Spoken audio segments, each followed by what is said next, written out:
अब हम लोग थ्योरम नंबर 3 देखेंगे, that is commutative law. For any two sets A and B prove करना है A union B equal to B union ए।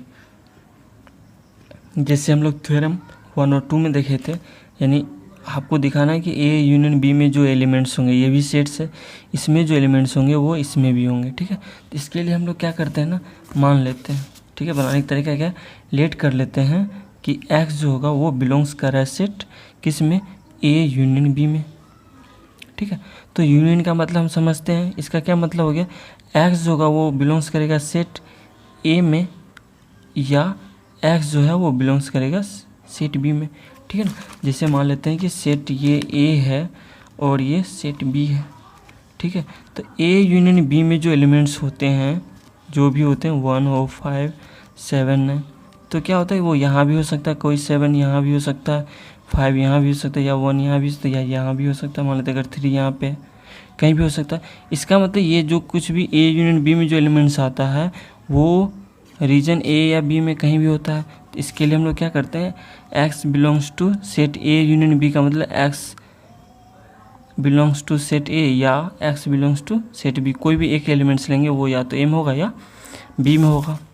ठीक है, तो अब देखिए ये जो दो स्टेटमेंट्स है ना, ये पहले लिखा हो ये बाद में लिखा हो, इसका मतलब हम क्या कर सकते हैं, इसको इसी दो को हम लोग या तो लिख सकते हैं x belongs to set B या X belongs to set A भी लिख सकते हैं।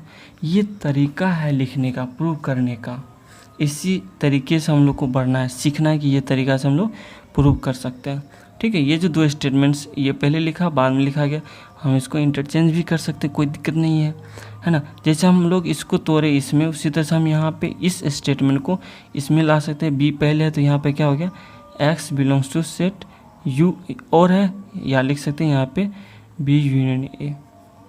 ठीक है, इसका क्या मतलब, हमने ये जो माना ए यूनियन बी में जो कुछ भी एलिमेंट्स होगा वो सारा एलिमेंट्स बी यूनियन ए में आ गया। ठीक है ना, तो क्या हो गया ना, जैसे मान लेते हैं कि सेट ए में मेरा है 1 2 3। ठीक है, सेट ए में, यानी ए यूनियन बी को हम एक एलिमेंट्स ले लेते हैं, मान लेते हैं एक सेट्स मान लेते हैं वो ए, और बी में क्या कर लिए 1 2 3 4 भी हो सकता है ना। तो इसका मतलब यहाँ पे हमने जो कुछ भी एलिमेंट्स माना तो वो सारा हम दिखा देंगे बी यूनियन ए में है। हो सकता है इसका अधिक भी होगा, तो इसके लिए हम दिखाएंगे क्या, इसमें जो एलिमेंट्स है वो इसमें भी होगा। फिर समझते हम क्या समझे, यहाँ पे हमने क्या किया, इसमें जो कुछ भी एलिमेंट्स है उसको हमने मान लिया एक्स और दिखा दे ये सारा जो है इसमें है। इसका मतलब क्या हो गया, इसका सारा एलिमेंट्स इसमें है, इसका मतलब हो गया इट मीन्स, यानी x belongs to B union A, इसका मतलब क्या हो गया, it means A union B जो हो गया वो सबसेट्स होंगे वो किसके, बी यूनियन ए के। ठीक है, हमने दिखा दिया कि इसमें जो कुछ एलिमेंट्स है वो सारा इसमें होगा। नाउ आप क्या करते हैं, नाउ लेट, अब ये भी मान लेते हैं कि इसमें जो कुछ एलिमेंट्स है वो वाई है और y belongs to set B union A में। ठीक है, तो इसका मतलब यहाँ पे ये हो गया कि Y belongs to set B या Y belongs to set A, है ना। इसके बदले हम लोग ये लिख सकते हैं। अब देखिए ये जो दो स्टेटमेंट्स है, इस दो स्टेटमेंट को हम लोग इंटरचेंज भी कर सकते हैं। तो यहाँ पे क्या हो गया, y belongs to set A या y belongs to set B. इसी के नीचे ये लिखते फिर ये लिखते तो अच्छा लगता है। ठीक है, स्पेस थोड़ा सा कम है। तो जैसे हमने क्या किया, इसको ब्रेक किया इसमें, इसका मतलब हम इसको भी ब्रेक कर सकते हैं, इसमें इसको चेंज कर सकते हैं। इसका मतलब क्या हो गया, y बिलोंग्स टू ए और का मतलब यहाँ पे यूनियन बी। ठीक है, तो देखिए यहाँ पे इसके आगे मैं लिख रहा हूँ, हमने क्या किया, इसमें माना कि y एलिमेंट्स और दिखा दिए y सारा जो है वो इसमें भी है। तो इसका मतलब यहाँ पे क्या हो गया, इसका मतलब यहाँ पे ये हो गया। इसके बाद यहाँ लिखेंगे, ठीक है, इसके बाद लिखेंगे b यूनियन a सबसेट्स हैं किसके, a यूनियन b के। ठीक है, इसके बाद हम लोग ये लिखेंगे। ठीक है, इस पर मेरा स्पेस कम था, यहाँ पे इससे क्या हो गया, यहाँ पे क्या हो गया मेरा, ये जो हो गया बी यूनियन ए जो हो गया वो सबसेट्स होंगे किसके, ए यूनियन बी का हो गया। ठीक है, अब इक्वल करने का यही कंसेप्ट है। है ना, दो सेट्स को इक्वल करने का। अगर हमने दिखा दिया कि ए जो है सबसेट्स है बी का एंड बी जो है वो सबसेट्स हैं किसके, ए का, तो इसका मतलब निश्चित रूप से ए बी जो होगा वो इक्वल होगा।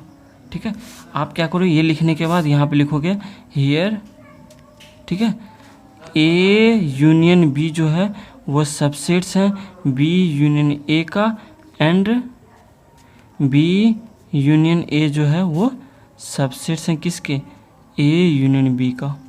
सोज हो जाएगा, सो या हैंस लिखो A union B equal to हो गया बी यूनियन ए का। यही तरीका है, किसी भी दो सेट्स को इक्वल दिखाने के लिए हम लोग क्या करेंगे, दिखा देंगे एक जो सेट्स हैं वो दूसरे का सबसेट्स हैं और दूसरा जो सबसेट्स है पहले का सबसेट्स है, और इस तरह से हैंस लिख देंगे A union B equal to B union A. आप सोचना कि एक दूसरे का सबसेट्स हो जाएगा तो वो इक्वल क्यों हो जाता है, इसका मतलब इसका हर एक एलिमेंट इसमें है और इसका हर एक एलिमेंट इसमें है, इसका मतलब क्या हो गया, एक दूसरे का सबसेट्स हो गया। ठीक है, अब देखते हैं ये इसी तरह से यहाँ पे ये हम मान लेंगे क्या, ए इंटरसेक्शन बी दिखाना है इसके बराबर, तो लेट करेंगे एक्स जो होगा वो बिलोंग्स करेगा सेट ए इंटरसेक्शन बी के। ठीक है, इसका मतलब क्या हो गया, x belongs to set A intersection, दोनों पार्ट माना चाहिए। तो यहाँ पे इंटरसेक्शन के लिए हम लोग एन लिखते हैं, ये समझना जरूरी है, ये पॉइंट्स हैं। X belongs to set B. ठीक है, अब जो ये दो स्टेटमेंट्स हैं, मैं बोल रहा हूँ कि एक्स बिलोंग्स करेगा सेट ए में और एक्स बिलोंग्स करेगा बी में, कोई भी एक एलिमेंट्स हो वो ए और बी दोनों में आएगा। इस दोनों स्टेटमेंट्स को हम लोग चेंज भी कर सकते हैं, x belongs to set B and x belongs to set A. ठीक है, जैसे हम लोग इसको ब्रेक किए इसमें, इसी तरह से इसको हम उसमें ला सकते हैं। यानी क्या हो गया, x belongs to set B intersection A. तो क्या हो गया ना, यहाँ पे जो कुछ भी हमने एलिमेंट माना वो दिखा दिया, वो सारा क्या है इसमें है। इट मीन्स इसका क्या मतलब हो गया, इसका मतलब ये हो गया कि ए इंटरसेक्शन बी जो है वो सबसेट्स हैं किसके, बी इंटरसेक्शन ए के। ठीक है ना, ये दिखा दिया कि क्या हो गया, इसमें जो कुछ एलिमेंट्स है वो इसमें आ गया। आप क्या करते हैं, इसके बाद लिखेंगे नाउ, आप मान लेते हैं कि इसमें जो कुछ एलिमेंट्स है वो y, let now let y belongs to set B intersection A, है ना। तो इसका इंटरसेक्शन का मतलब दोनों आएगा, बी और ए दोनों में आएगा, तो इसका मतलब क्या हो गया, Y belongs to set B and Y belongs to set A. ठीक है, ये दो स्टेटमेंट्स को हम लोग इंटरचेंज कर लेते हैं। ये तरीका है किसी भी प्रूफ करने, ये याद करना पड़ेगा ही, समझ लीजिए, बस समझ लेते हैं। ठीक है, तो ये हो गया Y belongs to set A and Y belongs to set B. तो इसको हम लोग क्या लिख सकते हैं, Y belongs to set A intersection B, है ना। तो वाई जो कुछ एलिमेंट्स माना वो दिखा दे कि ए इंटरसेक्शन बी में हो गया, तो इसका क्या मतलब हो गया, इट मीन्स ये हो गया कि बी इंटरसेक्शन ए जो है वो सबसेट्स हैं किसके, ए इंटरसेक्शन बी का। ठीक है, तो यहाँ इसके बाद यहाँ लिखेंगे हियर क्या, A intersection B is subsets of B intersection A and B intersection A is subsets of A intersection B. So क्या, ए इंटरसेक्शन बी इक्वल हो जाएंगे बी इंटरसेक्शन ए के। ठीक है, इस तरीके से मेरा ये जो है कम्यूटेटिव लॉ कंप्लीट हो गया। ठीक है।